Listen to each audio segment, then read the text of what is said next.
Hey, how's it going, guys, and welcome back. Usually at the end of each year, I do sort of a retrospective style video where I go through every month and sort of discuss what the monster taming genre had to offer during that time period. That said, there was so much monster taming content this month that every time I try to put together a chronological list of the things that have happened, the end result just turns out feeling really sluggish, and I'm just not really happy with how it looks. That said, I still want to discuss the impact that this year's major updates and releases have had on the genre as a whole. So today we're going to be going over the top 5 monster taming moments in 2022. These will include major game releases and or updates that I believe have had and will have a lasting effect on the genre as a whole moving forward. This is not a list of the best games or the best updates in terms of which I enjoyed the most or in terms of my personal preference regarding which games I like, but rather which games I think will affect the genre in a positive way. Anyways, all that being said, make sure to sit back, relax, and let's dive in.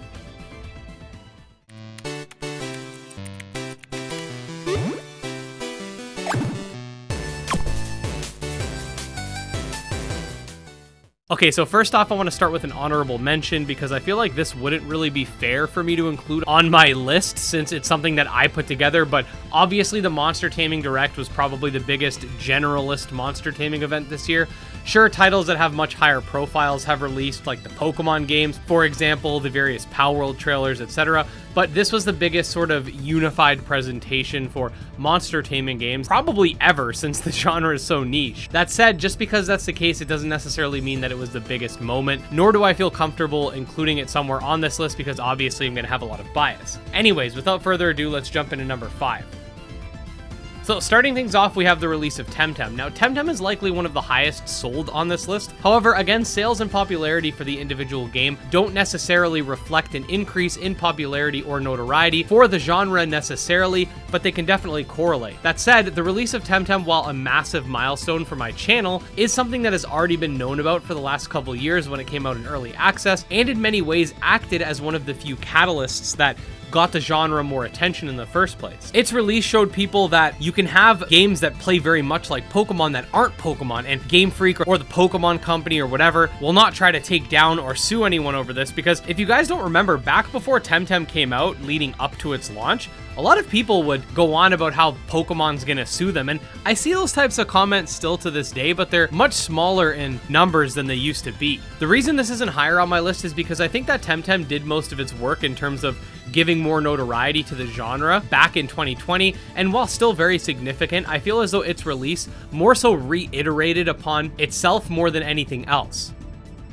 Another game that released this year in 2 waves, the first being on Steam and the second being on Nintendo Switch, is Coromon, a Pokemon-like pixel art RPG that has found itself gaining a ton of momentum over the last couple of years. Now that said, again, Coromon did not outsell Temtem by any means. However, a massive chunk of the Coromon fanbase is on mobile, which is a platform that has yet to be established, and Coromon kind of did what Temtem did, but in 2022. I also feel that it has expanded the mobile monster taming market due to its demo on mobile platforms, and it showcased that there are other monster taming experiences that take a more retro-styled approach with a focus on single player more so than the MMO and grind elements present within Temtem. Coromon's mobile port is planned for sometime in 2023, and I honestly think that when mobile does launch, it's going to create a massive spark for the genre, putting a lot of eyes on it, because if I'm not mistaken, the last time I checked, the Android demo already has over 1 million people who've played it, let alone the sales that were achieved on Steam and Switch, and depending on how they monetize mobile platforms, it could also increase the resources and size of the development team too.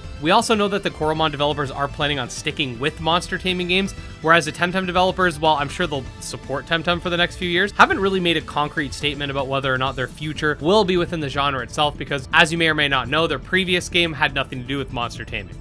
Okay, so this next one is more so something that I think will have an effect on the genre in the future rather than something that really had a massive impact this year, but nevertheless I do think was still significant, that being the reveal of Lumintail, a monster taming RPG being created in Unity by the developers of Pokemon Xenoverse. Now, while definitely noteworthy, the game didn't receive any massive media coverage or anything like that to the same extent as games such as Coromon or Temtem, but I do feel like it kind of made a statement by its existence. That statement is that Pokemon fan game developers could and honestly should move on to creating their own unique IPs, since getting DMCA'd is a real thing, and there's a lot more freedom that comes with having your own IP versus using someone else's. Obviously, this is a lot more difficult than some might assume. If you're creating a fan game in Pokemon Essentials or ROM hacking, you have a lot of the monster designs and basic systems already implemented, allowing you to focus more on the story and adding some gameplay elements and stuff like that, whereas creating your own unique game from the ground up is a lot more daunting. However, when you have these more notable development teams that are creating some of these fan games, like the developers behind Xenoverse or Uranium or Reborn or whatever, it seems like a much better option to instead focus on creating something new and unique that you can actually sell. To me, this was a big moment because it could very well have the chance of inspiring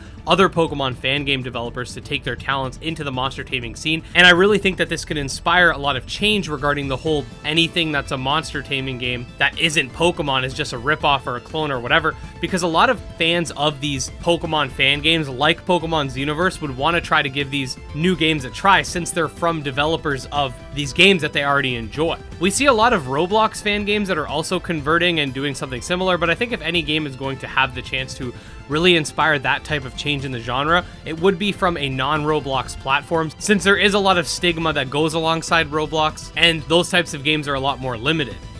Alright, coming in at number 2, we have Ultra Kaiju Monster Rancher and its release, which admittedly had a much larger impact on the monster taming genre in Japan. However, it has received a lot of praise and notoriety in the West as well, which just circles back to one of my major goals as a creator, which is to inspire more Japanese monster taming developers to bring their games to the West and localize them. This was the first new Monster Rancher game that wasn't like a remake or anything like that we've seen in a long time. And the fact that Monster Rancher came back with 1 and 2 DX last year, it didn't really do so well by the looks of it, but then still decided to bring this over really gives me a good feeling, at the very least, that the Monster Rancher franchise will continue to be localized. We're definitely going to need some more games to test the waters in the West. We saw Dragon Quest Treasures just released here. Not entirely sure how that's doing in terms of sales, but the more exclusively Japanese games that come here, the better. I'd love to see Yokai Watch 4 make its way here, the Metabots franchise, the Dragon Quest Monsters titles, etc. So honestly, the more support that these games get, the higher chances there are that developers will bring their games here, as it would just be a good business decision.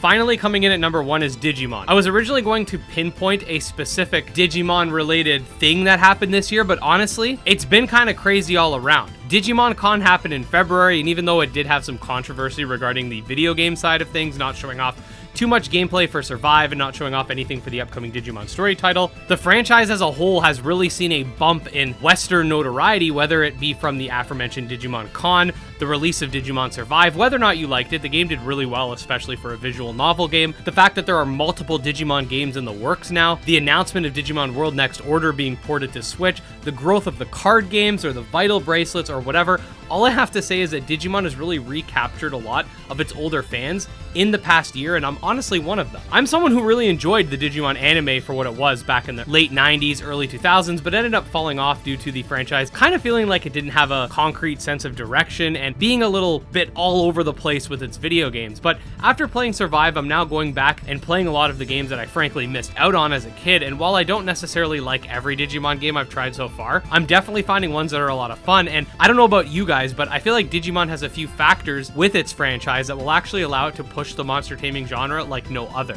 Firstly, I feel like a lot of Digimon fans are way more open-minded when it comes to trying non-Pokemon monster taming games than Pokemon fans are. This is obviously because Digimon is one of those non-Pokemon monster taming games, but also the games don't come out every year, so there's more opportunity to try new things, and since the games have a lot of variants, I do feel like the fandom is more open-minded because they kind of have to be. There's also the nostalgia factor that unfortunately, whether you like it or not, will always be a selling point for a lot of these franchises, and I don't think any other non-Pokemon monster taming franchise has the same level of nostalgic notoriety than Digimon. You then have like brand loyalty and stuff like that, and it's not like the Digimon franchise is a small indie studio like a lot of games that we cover that still get a lot of notoriety. So when you take into consideration that Digimon is a multi-billion-dollar franchise, it also has the chance to push things further along as well. Anyways, all of this is to say that I think Digimon has and will continue to have major implications on the genre moving forward, and we should definitely keep an eye on it because it's definitely something worth noting.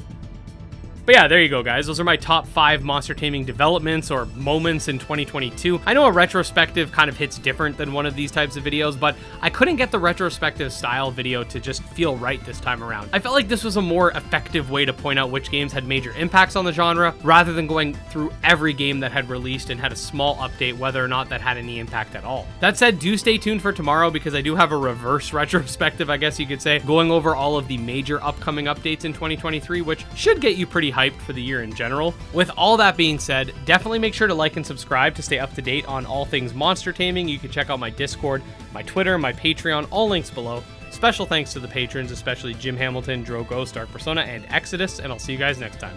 Peace.